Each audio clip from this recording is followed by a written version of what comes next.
Improvise टॉर्निकेट बनाने का तरीका। दोस्तों, अगर हमारे पास कॉम्बैट टॉर्निकेट नहीं है तो हमें कैसे इम्प्रोवाइज टॉर्निकेट बनाना है। ये टॉर्निकेट या तो दूसरा जवान बीमार जवान पे यूज कर सकता है या जवान खुद भी लगा सकता है। अगर हम इसे पहले से बना के रखेंगे तो बहुत अच्छी बात है। इसके लिए हमें 3 चीजों की आवश्यकता है।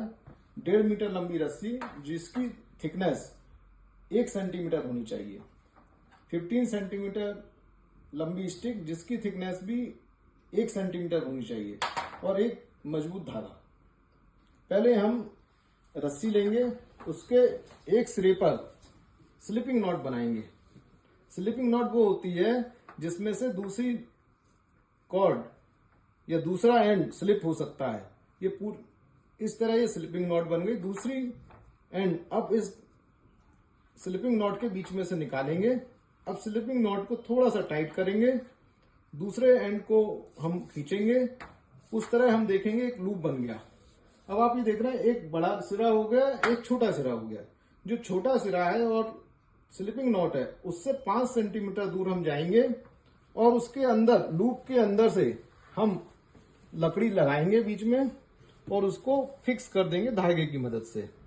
ये देखिए धागे की मदद से हम फिक्स कर रहे हैं।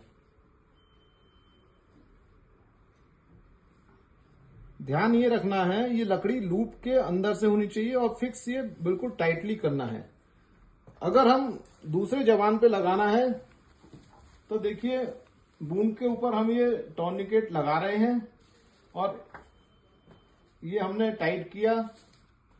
स्टिक को हमने रोटेट किया जब तक कि ब्लीडिंग नहीं रुक गई और जब हमने देखा ब्लीडिंग रुक गई उसके बाद हमने रस्सी को चारों तरफ घुमा के बांध दिया। टॉर्निकेट बांधने के बाद हमें ये ध्यान रखना है कि हम हर आधे घंटे बाद या 1 घंटे बाद खोल के देखें कि ब्लीडिंग रुकी या नहीं रुकी है। अब इस टॉर्निकेट का फायदा एक ये है कि सिंगल हैंड से भी यूज हो सकता है, जो कि हमें कमर्शियल वाले कह रहे थे कि हमारा इम्प्रोवाइज टॉर्निकेट एक सिंगल हैंड से यूज नहीं हो सकता है। तो सिंगल हैंड से यूज करने का तरीका ये, जवान अपनी जेब से टॉर्निकेट बना बनाया निकालेगा, लंबा रिस्सा हाथ से पकड़ेगा, इसे डालेगा और देखिए टाइट हो गया।